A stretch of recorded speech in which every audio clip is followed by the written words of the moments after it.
Welcome back, guys, to another episode of Cooking with Callan, and I can hear the fireworks going off because New Year's Eve is just around the corner.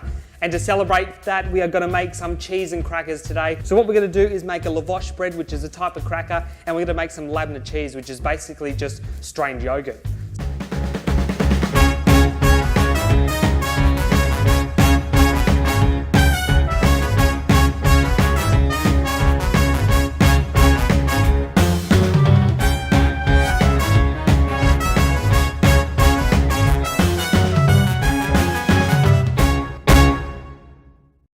So let's get on to the lavash first. What I'm going to do is combine 270 grams of plain flour in a bowl. And to that, I'm going to add 10 mils of extra virgin olive oil. I'm going to add 15 mils of melted unsalted butter. And I'm going to add 120 mils of water. And all I'm going to do is just give this a big mix up until it all starts to come together. Done. And once you start to see the dough come together like this, we're just going to turn it out onto the bench. We're going to add a 1/4 teaspoon of salt. We're just going to give the whole thing a little bit of a knead until it all starts to come together. Just want to collect all those bits that are left on the countertop. So now that the dough's come together, we're going to wrap it in cling film and we're going to put it in the fridge for about 25 minutes just to let the gluten that we've developed rest so that when we roll it out, rolls out really nice and smoothly and doesn't shrink when we put it in the oven.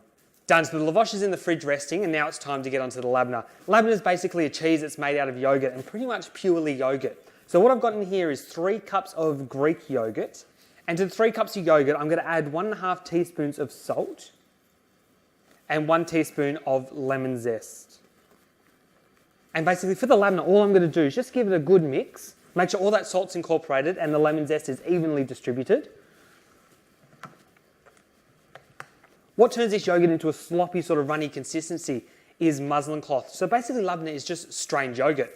So what I'm going to do is put this yogurt into muslin cloth that I've got sitting in the strainer over a bucket. And the reason why I've got it over a bucket is what's going to happen is when I put this in the fridge overnight, the yogurt is actually going to start to split due to the salt that's in it. You're going to end up with whey down the bottom and that creamy curd up top. So I'm just going to go ahead and pour this into the muslin cloth. Done, so all that yogurt's in the muslin cloth, and now all I'm going to do is just bring all the corners together.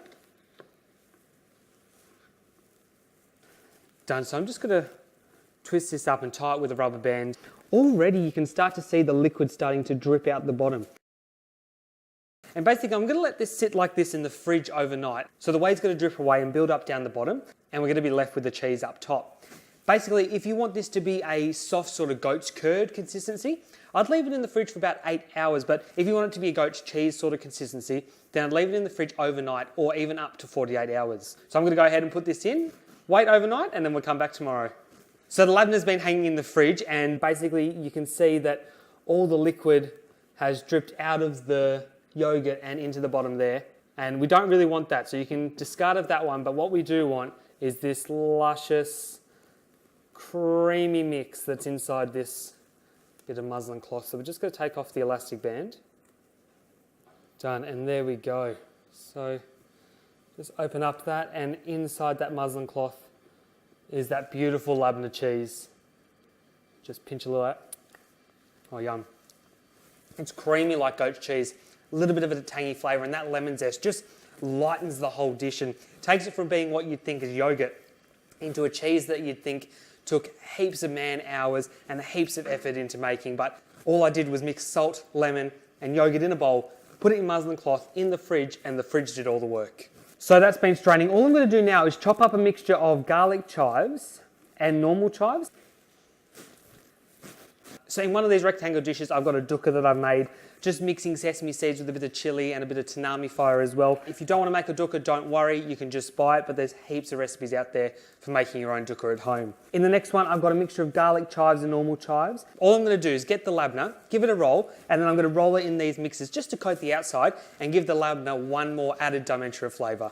After the labna's been hanging in the fridge for a day, you should be able to roll it into ball sizes like that, and then just run it through in the dukkha, and then just put them onto a serving board, for which when the lavash comes out of the oven, we'll add that onto the board as well. Just run this one through some chives.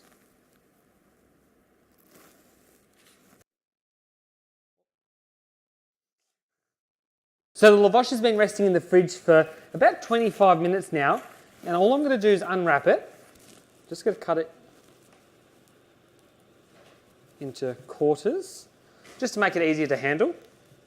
Perfect. A little bit of flour down on the bench. And we're just going to roll the lavash out on the bench. Just adding flour as you see fit, just to make sure it doesn't stick to both the bench and your rolling pin. And basically you just want to roll it out until it's nice and thin. Basically what we're trying to do is create a thin biscuit for which to enjoy that Labna cheese with. Perfect for a New Year's Eve get together, or to be honest with you, any time of year. Looking pretty good now, nice and thin. I might just go a little bit further. Just going to run along with a fork. Just adding some fork marks, so when we put it in the oven, it doesn't become one big wafer. It stays quite nice and thin. I'm going to put this in the oven now for about 15 minutes, just to really crisp up. And then when it comes out, we're going to have it with the labna. Perfect, so the labna balls are done and the lavash has just come out of the oven. So here's the first piece of lavash. It's still kind of warm, but gee, that feels so good. All I suggest you do is just break bits of it up onto the boards.